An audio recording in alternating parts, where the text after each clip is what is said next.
Hello dear student. तो इस class में हम इल्यूमिनेशन के बारे में डिस्कस करेंगे। हमने पिछली क्लास में भी इल्यूमिनेशन को डिस्कस कर चुका है, तो फिर से भी मैं इसको डिस्कस करना चाहूँगा थोड़ा सा कि इल्यूमिनेशन क्या होता है। तो किसी भी प्रकाश सोर्स के द्वारा, किसी प्रकाश स्रोत के द्वारा प्रकाश का किसी सरफेस पे पड़ना इल्यूमिनेशन कहलाता है। ठीक है, किसी सतह पर प्रकाश का पड़ना, लाइट का पड़ना, उसका इल्यूमिनेशन कहलाता है। ठीक है, आपको पता है इल्यूमिनेशन को हम ई से डिनोट करते हैं। ठीक है, इसको हिंदी में हम प्रदीपन बोलते हैं। ठीक है, और जो इसकी यूनिट होती है ल्यूमेन प्रति स्क्वायर मीटर या लक्स या मीटर कैंडल भी होती है। ठीक है, तो चलिए हम इसकी नेक्स्ट स्लाइड में डिस्कस करेंगे, जो कि आपको दिखाई दे रहा है लाइट। तो लाइट को आप सभी जानते हैं, सभी फैमिलियर हैं कि क्या होता है। ठीक है, लाइट मतलब प्रकाश होता है। ठीक है, it is defined as that radiant energy from hot body which produces the visual sensation upon the human eye denoted by Q and expressed in lumen आर। ठीक है, तो इस लाइट की बात की जाए तो इसे हॉट बॉडी से रेडिएंट एनर्जी के रूप में इसे परिभाषित किया जा सकता है। किसी हॉट बॉडी से रेडिएंट एनर्जी के रूप में यह इमिट करता है, जो कि मानव आँख के जो ह्यूमन आइस है, मानव की जो आँख हैं उसमें दृश्य संवेदना पैदा करने का काम करता है, जिससे ह्यूमन आई किसी भी चीज़ को आसानी से देख पाती हैं। ठीक है, हमारी जो आँखें हैं वो भी प्रकाश से ही प्रकाशित होती हैं। मतलब जब किसी बॉडी पर प्रकाश पड़ेगा, ठीक है, जब कोई बॉडी इल्यूमिनेट होगी तभी ह्यूमन आई उसको आसानी से देख पाती है। ठीक है, फिर इसके बाद हम बात करेंगे ल्यूमिनस फ्लक्स। ठीक है, ल्यूमिनस फ्लक्स की बात करेंगे तो हमें पता है कि इसको हम क्या बोलते हैं, ज्योति फ्लक्स के नाम से भी जानते हैं। ठीक है, तो it is defined as the total light energy radiated per second from a luminous body which is denoted by F and expressed in lumen. तो आपको पता होना चाहिए जो हमारा ल्यूमिनस फ्लक्स है इसको हम कैपिटल एफ या फाई से डिनोट करते हैं। ठीक है, किसी लाइट सोर्स से प्रति सेकेंड रेडिएटेड लाइट एनर्जी को ल्यूमिनस फ्लक्स कहते हैं। ठीक है, किसी लाइट सोर्स से प्रति सेकेंड रेडिएटेड लाइट एनर्जी को ल्यूमिनस फ्लक्स कहते हैं। इसको कैपिटल एफ से डिनोट करते हैं या इसको आप फाई से भी डिनोट कर सकते हैं, और इसकी जो यूनिट होती है वो ल्यूमेन होती है। ठीक है, फिर इसके बाद में हम बात करेंगे ल्यूमिनस इंटेंसिटी। ठीक है, ल्यूमिनस इंटेंसिटी क्या होता है, इसको हम हिंदी में ज्योति तीव्रता के नाम से जानते हैं। ठीक है, luminous intensity is defined as luminous flux emitted by the source per unit solid angle in a given direction. ठीक है, तो किसी प्रकाश पिंड द्वारा या किसी लाइट सोर्स द्वारा किसी गिवन डायरेक्शन में प्रति यूनिट सॉलिड एंगल में उत्पन्न ल्यूमेन को ल्यूमिनस इंटेंसिटी कहते हैं। ठीक है, किसी लाइट सोर्स द्वारा किसी गिवन डायरेक्शन में प्रति सॉलिड एंगल में उत्पन्न ल्यूमेन को ल्यूमिनस इंटेंसिटी कहते हैं। ठीक है, और इसकी यूनिट कैंडेला होती है। यदि हम इसको फॉर्मूले के रूप में एक्सप्रेस करें तो कुछ इस प्रकार से आपको यहाँ पर विजिबल हो रहा है, I equals to F upon omega. तो हम इसको कैपिटल आई से डिनोट करते हैं। ठीक है, और हमारा एफ क्या, flux divided by solid angle. Luminous intensity equals to होता है flux divided by solid angle. तो यहाँ फ्लक्स कैपिटल एफ से डिनोट करते हैं, सॉलिड एंगल ओमेगा, और आई हमारा ल्यूमिनस इंटेंसिटी है। ठीक है, और जो इसकी यूनिट है वो कैंडेला है। ठीक है, फिर इसके बाद में हम बात करेंगे कैंडेला। तो जैसे कि मैंने अभी थोड़ी देर पहले डिस्कस किया, ल्यूमिनस इंटेंसिटी की यूनिट कैंडेला होती है। ठीक है, ये ल्यूमिनस इंटेंसिटी की यूनिट होती है। ठीक है, ये मतलब कह सकते हैं कि ल्यूमिनस इंटेंसिटी की ये एसआई यूनिट होती है, और एक ल्यूमेन प्रति स्टेरेडियन की ये इक्विवेलेंट होती है। ठीक है, फिर इसके बाद में हम बात करेंगे प्लेन एंगल। हम इसके बारे में बात करेंगे प्लेन एंगल। तो it is the angle which is sustained at a point is enclosed by two straight line lying in the same plane. ठीक है। जब दो स्ट्रेट लाइन सेम प्लेन पर, एक ही प्लेन पर एक बिंदु पर लाई करती हैं तो उससे बना जो एंगल होता है उसको हम प्लेन एंगल बोलते हैं। ठीक है। दो स्ट्रेट लाइन एक ही तल पर, एक ही प्लेन पर एक बिंदु पर जब मिलती हैं तो उनके बीच बने एंगल को हम प्लेन एंगल बोलेंगे। ठीक है। और जो हम इसको प्लेन एंगल को थीटा से डिनोट करते हैं, और ये क्या होता है, आर्क डिवाइडेड बाई रेडियस।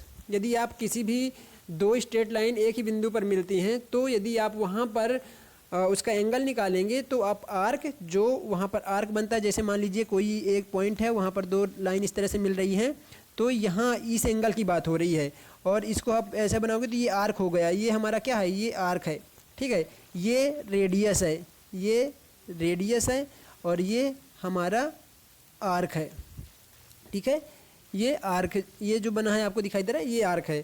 ठीक है। तो जब आप आर्क डिवाइड बाई रेडियस करोगे तो आपको इसकी वैल्यू मिल जाएगी। जो ये हमारा प्लेन एंगल है इसकी वैल्यू आप यहाँ से प्राप्त कर सकते हैं, तो ये रेडियन में आएगा। फिर इसके बाद में हम बात करेंगे, इसके बाद हम बात करेंगे सॉलिड एंगल। ठीक है। तो सॉलिड एंगल आपको पता है क्या होता है। Solid angle is subtended at a point in space by an area and is the angle enclosed in the volume formed by infinite number of lines lying on the surface of volume and meeting at a point। ठीक है। तो इसको यदि हम समझें तो ये क्या होता है कि स्पेस में क्षेत्रफल द्वारा एक ही बिंदु पर बनाए हुए एंगल को सॉलिड एंगल कहते हैं। ठीक है। स्पेस में क्षेत्रफल द्वारा एक ही पॉइंट पर बनाए हुए एंगल को सॉलिड एंगल कहते हैं या ठोस कोण कहते हैं। ठीक है। तो ये आप सॉलिड एंगल को जो है ओमेगा से डिनोट करते हैं। ठीक है। और इसकी यूनिट जो होती है वो स्टेरेडियन होती है। ठीक है। इसका फॉर्मूला देखें तो एरिया डिवाइड बाई रेडियस का स्क्वायर। तो यहाँ से आप सॉलिड एंगल निकाल सकते हैं। ठीक है। सॉलिड एंगल मतलब सभी दिशाओं की बात हो रही है, सभी दिशाओं में बहुत सारे नंबर ऑफ जो हमारे जो वॉल्यूम होता है, वॉल्यूम की बात की जाए तो उस वॉल्यूम को में बना जो एंगल होता है उसको हम सॉलिड एंगल बोलेंगे। ठीक है। कोई वॉल्यूम की बात हो रही है, ठीक है, तो वहाँ पर जो बना एंगल होता है उसको हम सॉलिड एंगल के नाम से जानते हैं। ठीक है। फिर ल्यूमेन के बारे में बात करेंगे। ल्यूमेन, तो ल्यूमेन जैसा कि it is defined as the luminous flux emitted in a unit solid angle by a source of capacity of 1 candle power in all direction. ठीक है। तो ये तो हमें पता होना चाहिए कि ल्यूमिनस फ्लक्स की ये यूनिट होती है, ल्यूमिनस फ्लक्स की एसआई यूनिट ल्यूमेन होती है। ठीक है। यह उस ल्यूमिनस फ्लक्स के इक्विवेलेंट होता है जो एक कैंडल पावर के सोर्स द्वारा यूनिट सॉलिड एंगल में सभी दिशाओं में प्रदान किया जाता है। ठीक है। इकाई सॉलिड एंगल में सभी दिशाओं में प्रदान किया जाता है। ठीक है। तो lumen equals to candle power into solid angle. तो यहाँ से आपको ल्यूमेन मिल जाएगा CP मल्टीप्लाई बाई ओमेगा। तो यहाँ से आप ल्यूमेंस को फाइंड कर सकते हैं। ठीक है। इसके बाद में हम बात करेंगे कैंडल पावर। ठीक है। तो कैंडल पावर क्या होती है। Candle power is a light radiating capacity of a source in a given direction and it is defined as the number of lumens given on by the source in a unit solid angle in a given direction. ठीक है। तो light source द्वारा किसी भी दी हुई direction में प्रति solid angle में इमिटेड ल्यूमेंस की संख्या को उसका कैंडल पावर कहते हैं। ठीक है। तो यहाँ से आपको क्लियर होगा कि कैंडल पावर क्या है। किसी भी लाइट सोर्स द्वारा किसी दी हुई डायरेक्शन में प्रति सॉलिड एंगल इमिटेड ल्यूमेन की संख्या को कैंडल पावर कहते हैं। क्लियर है। ठीक है। और इसकी यूनिट क्या होती है, इसकी यूनिट मतलब इसको हम CP से डिनोट करते हैं, और ये ऑलरेडी कैंडल पावर को हम कैंडल पावर को CP से डिनोट करते हैं। और बात करें हम कैंडल पावर की, तो लाइट सोर्स की किसी भी डायरेक्शन में, कोई गिवन डायरेक्शन में प्रकाश लाइट रेडिएशन की एक कैपेसिटी होती है। ठीक है। इसको हम इसका जो प्रतीक है कैपिटल सी पी से रिप्रेजेंट करते हैं, ठीक है। C P equals to lumen divided by solid angle. तो यहाँ से आप कैंडल पावर को फाइंड कर सकते हैं, ठीक है। फिर इसके बाद में इल्यूमिनेशन, तो इल्यूमिनेशन को हमने पहले ही डिस्कस कर लिया है कि किसी प्रकाश स्रोत के द्वारा, किसी लाइट सोर्स के द्वारा उत्सर्जित प्रकाश का किसी सतह पर पड़ना उसका इल्यूमिनेशन कहलाता है, ठीक है। तो हमने इसको पहले भी डिस्कस कर चुके हैं कि इसको कैपिटल ई से डिनोट करते हैं और इसका जो फॉर्मूला होता है वो होता है फ्लक्स डिवाइडेड बाई एरिया। जो ल्यूमेन है वो कितने एरिया पर पड़ रहे हैं, किसी लाइट सोर्स द्वारा उत्सर्जित ल्यूमेन कितने एरिया तक पड़ रहा है, कितने एरिया को प्रकाशित कर रहा है, उसको हम कुछ इस फॉर्मूले से डिनोट करते हैं, ठीक है। Equals to F upon A lumen per square meter, या इसकी unit lumen per square meter या लक्स होती है, ठीक है। तो यहाँ से आपको क्लियर होगा। फिर इसके बाद में हम लक्स की बात करें तो लक्स आपने थोड़ी देर पहले देख ही लिया कि लक्स जो इल्यूमिनेशन की यूनिट होती है, ठीक है। एक lux 1 lumen per square meter के इक्विवेलेंट होता है, के बराबर होता है, ठीक है। यह 1 मीटर रेडियस के स्फीयर के अंदर इल्यूमिनेशन है। कोई यदि हम 1 मीटर रेडियस वाले स्फीयर को लेते हैं तो उसमें कितना इल्यूमिनेट हो रहा है, इल्यूमिनेशन हो रहा है, उसको हम लक्स कहेंगे, ठीक है। उसको हम 1 लक्स बोलेंगे, ठीक है। तो ये आपको पता होना चाहिए, ये आपका इल्यूमिनेशन की यूनिट होती है। फिर इसके बाद में हम बात करेंगे मीन हॉरिजॉन्टल कैंडल पावर, ठीक है। मीन हॉरिजॉन्टल कैंडल पावर, ठीक है। तो इसको हिंदी में हम क्या बोलेंगे, औसत क्षैतिज कैंडल पावर, ठीक है। तो क्या होता है ये, it is defined as the mean of candle power in all direction in the horizontal plane containing the source of light, ठीक है। तो किसी हॉरिजॉन्टल प्लेन में रखे हुए लाइट सोर्स के कारण हॉरिजॉन्टल प्लेन में सभी दिशाओं में कैंडल पावर का औसत मान, एवरेज वैल्यू ही उसका मीन हॉरिजॉन्टल कैंडल पावर होती है, MHCP होती है, ठीक है। क्लियर सभी को कि किसी भी हॉरिजॉन्टल प्लेन में रखे हुए लाइट सोर्स के कारण हॉरिजॉन्टल प्लेन में सभी दिशाओं में कैंडल पावर का औसत मान को उसका MHCP mean horizontal candle power के नाम से जानते हैं। इसके बाद में हम बात करेंगे मीन स्फेरिकल कैंडल पावर। तो it is defined as the mean of the candle power in all direction and in all planes from the source of light, ठीक है। तो मीन स्फेरिकल कैंडल पावर को हिंदी में बोलें तो इसको बोलते हैं औसत गोलीय कैंडल पावर, ठीक है। तो प्रकाश स्रोत के कारण सभी प्लेन्स में और सभी दिशाओं में जो कैंडल पावर का औसत मान होता है, किसी प्रकाश सोर्स के कारण सभी ऑल प्लेन्स और ऑल डायरेक्शन में कैंडल पावर के औसत मान को हम मीन स्फेरिकल कैंडल पावर कहते हैं, MSCP कहते हैं, ठीक है। इसके बाद हम बात करेंगे मीन हेमिस्फेरिकल कैंडल पावर, ठीक है। इसको हिंदी में हम औसत अर्धगोलीय कैंडल पावर के नाम से जानते हैं। तो ये क्या है, ये it is defined as the mean of candle power in all direction above और below the horizontal plane passing through the source of light. प्रकाश स्रोत के सेंटर में से गुजरने वाली हॉरिजॉन्टल प्लेन के ऊपर या फिर उस प्लेन के नीचे सभी डायरेक्शन में, हॉरिजॉन्टल प्लेन के ऊपर सभी डायरेक्शन में या फिर हॉरिजॉन्टल प्लेन के नीचे सभी डायरेक्शन में कैंडल पावर का एवरेज वैल्यू को ही उसका मीन हेमिस्फेरिकल कैंडल पावर कहते हैं, ठीक है। मतलब कोई भी जैसे मतलब पूरा एक कंप्लीट एक स्फीयर है तो उसके क्षैतिज प्लेन से ऊपर या क्षैतिज प्लेन से उसके नीचे जितना भी कैंडल पावर होता है उसके औसत मान को ही हम मीन हेमिस्फेरिकल कैंडल पावर औसत अर्धगोलीय कैंडल पावर के नाम से जानते हैं। ठीक है, फिर इसके बाद में आता है रिडक्शन फैक्टर। ठीक है, इसको हिंदी में बात की जाए तो इसको घटाव गुणांक के नाम से भी जानते हैं, घटाव गुणक।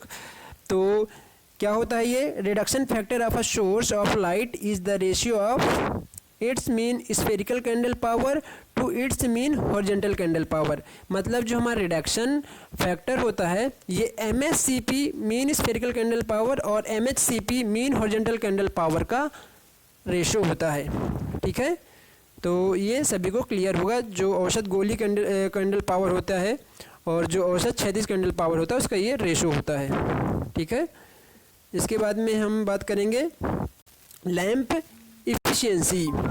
ठीक है, हम लैंप इफ़िशियंसी की बात करेंगे। तो लैंप इफ़िशियंसी क्या होती है? It is defined as the ratio of the luminous flux to the power input. It is expressed in lumens per watt. तो ये ल्यूमिनस फ्लक्स और पावर इनपुट पावर का रेशो होता है, या दूसरे शब्दों में कहें तो लैंप द्वारा इमिटेड ल्यूमिनस फ्लक्स और कंज्यूम्ड पावर का रेशो होता है। जो कंज्यूम्ड पावर होती है, जो इलेक्ट्रिक इनपुट देते हैं, तो उसका ये रेशो होता है। इसे ल्यूमेन प्रति वाट से व्यक्त किया जाता है। इसको ध्यान में रखेंगे, इसकी यूनिट जो है ल्यूमेन पर वाट है।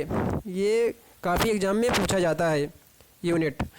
फिर इसके बाद में हम बात करेंगे स्पेसिफिक कंजप्शन। तो it is defined as the ratio of power input to the average candle power. ठीक है, तो इनपुट पावर और एवरेज कैंडल पावर का ये रेशो होता है, और जो इसकी यूनिट होती है ये वाट पर कैंडेला होती है, वाट पर कैंडेला।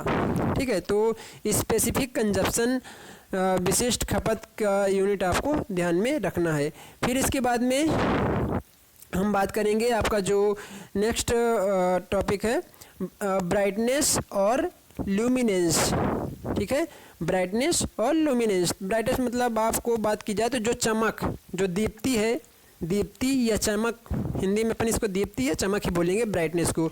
तो ये क्या है? When I receive a great amount of light from an object. जब हमारी आंखें बहुत अधिक अमाउंट की लाइट को रिसीव करती हैं, ठीक है, किसी ऑब्जेक्ट से, किसी लाइट सोर्स से, वी से it is bright and brightness. तो हम इसको चमक बोलेंगे या इसको हम ब्राइटनेस बोलेंगे। ठीक है, या कह सकते हैं कि किसी सरफेस के पर यूनिट प्रोजेक्टेड एरिया की ल्यूमिनस इंटेंसिटी को उसकी ब्राइटनेस कहते हैं। ठीक है, क्लियर सभी को? किसी सरफेस की पर यूनिट प्रोजेक्टेड एरिया की ल्यूमिनस इंटेंसिटी को उसकी ब्राइटनेस बोलते हैं। ठीक है, तो यहाँ से आपको क्लियर होगा। फिर इसको और भी यहाँ पर डिफाइन किया गया है। ठीक है, और जो ब्राइटनेस को हम कैपिटल L से डिनोट करते हैं। ठीक है, इसको हम कैपिटल L से डिनोट करते हैं, और जो इसका फॉर्मूला होता है वो आपको यहाँ फॉर्मूला लिखा गया है। Capital L equals to I, ये होगा luminous intensity divide by A cos theta. ठीक है, और इसकी जो थीटा होता है, ये जो एंगल होता है हमारा, ठीक है, जो हमारे लाइट एनर्जी इमिट होती है उनका जो एंगल होता है प्लेन सरफेस से, तो उसका ये एंगल लेते हैं थीटा। ठीक है, तो luminous intensity divide by area into cos theta. A area को डिनोट करता है, तो यहाँ पर आपको कैंडल मीटर स्क्वायर आपको इसकी यूनिट मिल जाएगी। ठीक है, फिर हम बात करें, यहाँ पर आपको NIT नीट दिखाई दे रहा है। Nit is define as candela per meter square. ठीक है, bigger unit of luminance is stilb which is define as candela per square centimeter. तो क्या है नीट, पहले हम बात करते हैं, फिर इसके बाद में हम स्टेल्व की बात करेंगे। तो एक कैंडल प्रति स्क्वायर मीटर ब्राइटनेस को नीट से व्यक्त करते हैं। ठीक है, एक कैंडल प्रति स्क्वायर मीटर ब्राइटनेस को हम नीट NIT से व्यक्त करते हैं। यह है मतलब ब्राइटनेस की एक छोटी यूनिट है। ठीक है, फिर स्टेबल की बात करें, जो कि आपको यहाँ पर दिखाई दे रहा है स्टेबल। तो ये क्या होता है, एक मिनट, हाँ, तो ये क्या होता है, एक कैंडल पर स्क्वायर सेंटीमीटर को स्टेबल कहते हैं। एक कैंडल प्रति स्क्वायर सेंटीमीटर को स्टिब्ल कहा जाता है। ये जो हमारी ब्राइटनेस है इसकी बड़ी यूनिट होती है। तो छोटी यूनिट नीट है और जो ब्राइटनेस है उसकी बड़ी यूनिट स्टिब्ल होती है। ठीक है, सभी क्लियर है यहाँ से। फिर इसके बाद में हम देखेंगे ग्लेयर। ठीक है, ग्लेयर इसको हम चौंध बोलते हैं ना। जनरली हमारे आँखों में कोई चीज़ सामने एकाएक आ जाती है या बहुत ज़्यादा आँखों में प्रकाश आ जाता है तो बोल देते हैं चकाचौंध हो गई हमारी आँखें, कुछ सामने दिखाई नहीं दे रहा है। कुछ इस प्रकार से ये फिनोमिना होता है। ठीक है, तो यहाँ पर बताया गया कि the size of the open of the प्यूपिल, जो आँख की आपकी प्यूपिल पुतली होती है, प्यूपिल in the human I is controlled by it iris. ठीक है, क्या होता है कि जब हमारे आँखों पर बहुत तेज़ प्रकाश पड़ता है तो आँखों की जो ये प्यूपिल है, पुतली है, ठीक है, पुतली है, इसका जो आइरिस होता है ये सिकुड़ जाता है। ठीक है, ये सिकुड़ जाता है ताकि हमारी आँख में उसमें आवश्यकता अनुसार ही जो लाइट है वो प्रवेश करे। ठीक है, जिससे हमारी रेटिना को क्षति ना पहुँचे। ठीक है, नहीं हमारा रेटिना यदि हमें आवश्यकता अनुसार लाइट ना पहुँच के बहुत अधिक लाइट हमारी आंखों में पहुँच जाता है, हमारी प्यूपिल्स पे या आइरिस प्यूपिल्स पे पहुँच जाता है, तो उस कंडीशन में जो हमारा रेटिना होता है, जो दृष्टि पटल होता है, वो ख़राब हो सकता है, उसमें क्षति पहुँच सकती है। ठीक है, तो क्या होता है कि इससे हमारी आँखें ख़राब हो सकती हैं। तो जब एकाएक लाइट हमारी आंखों पे पड़ती है और हमें कुछ दिखाई नहीं देता है, ठीक से हम वस्तुओं को देख नहीं पाते हैं, तो जो ये घटना होती है इसी को ही ग्लेयर कहते हैं। ठीक है, जब एकाएक हमारी आंखों पे लाइट का पड़ना जिससे हमारी आंखें किसी वस्तु को आसानी से देख नहीं पाती हैं, ठीक है, और वस्तु को देखने में उस समय कठिनाई होती है, तो उसको हम ग्लेयर कहते हैं। देखा होगा जब अचानक आपकी आंखों में कोई टॉर्च मार दे तो हम जब दूसरी तरफ देखते हैं तो हमको कुछ वस्तु दिखाई नहीं देती है। तो ये जो फिनोमिना है, जो ये घटना है, इसको हम ग्लेयर बोलेंगे। ठीक है, तो यहाँ से आपको ग्लेयर पता चल गया कि अचानक आँखों में लाइट का पड़ना जिससे हम आसपास की वस्तुओं को ठीक से नहीं देख पाते हैं, तो इस घटना को हम ग्लेयर कहते हैं। ठीक है, फिर इसके बाद में देखेंगे हम स्पेस हाइट रेशो। ठीक है, तो यहाँ पर आपको स्क्रीन पर दिखाई दे रहा है स्पेस हाइट रेशो, या इसको हम स्पेस ऊंचाई अनुपात के नाम से जानते हैं। ठीक है, तो ये क्या होता है, ये देखिए यहाँ पर बताया गया है, it is defined as the ratio of horizontal distance between two adjacent lamp and height of their mounting. ठीक है, तो ये क्या होता है कि हम जो स्पेस हाइट रेशो को हम यह लैंपों के जो बीच की क्षैतिज दूरी और जो वर्किंग प्लेन होता है उसके ऊंचाई के अनुपात को हम स्पेस हाइट रेशो बोलते हैं। ठीक है, लैंपों के बीच की क्षैतिज दूरी तथा जो वर्किंग प्लेन होता है उसके ऊंचाई के अनुपात को हम स्पेस हाइट रेशो बोलते हैं। ठीक है, यहाँ पर जैसे कि स्पेस टू हाइट रेशो दिखाया गया है, ये दिखाया गया है horizontal distance between two adjacent lamp, जो दो एडजेसेंट लैंप होते हैं। ठीक है, horizontal distance between two adjacent lamp और माउंटिंग हाइट ऑफ लैंप एबो वर्किंग प्लेन। ठीक है, तो जो भी वर्किंग प्लेन से कितनी ऊंचाई है उसके अनुपात को हम यहाँ पर स्पेस टू हाइट रेशो बोलेंगे। फिर इसके बाद में हम यूटिलाइजेशन फैक्टर की बात करेंगे। ठीक है, तो जैसे कि आपको पता होता है यूटिलाइजेशन फैक्टर क्या है, तो इसे हम यूटिलाइजेशन फैक्टर या उपयोगिता गुणक बोलते हैं। ठीक है, तो ये क्या है, it is defined as the ratio of total lumen reaching the working plane to total lumen given out of lamp. ठीक है, तो आपको यहाँ से पता होना चाहिए कि जो भी हमारा लैंप है, जो हमारा लाइट सोर्स है, वो जितना भी ल्यूमेन इमिट करता है उतना टोटल ल्यूमेन यूज नहीं हो पाता है, उसका कुछ भाग वेस्ट चला जाता है। तो जितना भाग यहाँ पर यूज होता है उसी को ही यूटिलाइजेशन फैक्टर कहते हैं। ठीक है, उसी को हम यूटिलाइजेशन फैक्टर कहते हैं। किसी भी प्रकाश लाइट सोर्स के द्वारा रेडिएटेड किया गया जो सारा लाइट कार्यस्थल पर उपयोग नहीं होता है, उपयोग का कुछ भाग इधर उधर चला जाता है। ठीक है, यदि हम इसको रेशो के रूप में देखें तो जैसे कि आपको स्क्रीन पर दिखाई दे रहा है, total lumen reaching the working plane divided by total lumen given out by the lamp. ठीक है, तो इसको जितना हमारा यूज हो पा रहा है प्रकाश जो ल्यूमेन है और टोटल कितना ल्यूमेन लाइट सोर्स के द्वारा इमिट किया जा रहा है उसको अपन आपस में रेशो निकाल लेते हैं, तो यहाँ से हमको यूटिलाइजेशन फैक्टर मिल जाएगा। ठीक है, इसके बाद में देखेंगे अपन मेंटेनेंस फैक्टर, या इसको हम अनुरक्षण गुणक भी बोलते हैं। ठीक है, मेंटेनेंस फैक्टर। तो due to accumulation of dust dirt and smoke on the lamps they emit less light than they emit when they are new ones of similarly the walls, ceiling etc after being covered with dirt, dust and smoke do not reflect the same output of light which is reflected when they are new। ठीक है, तो बताया गया इसमें कि lamp या मकान की जो दीवार होती है, ठीक है, मकान की दीवार, छत और जो हमारा खिड़की दरवाजे, फिटिंग्स या अन्य रखी वस्तुओं में कई बार क्या होता है कि धूल, गंदगी आदि जम जाने के कारण इंस्टॉलेशन के अंदर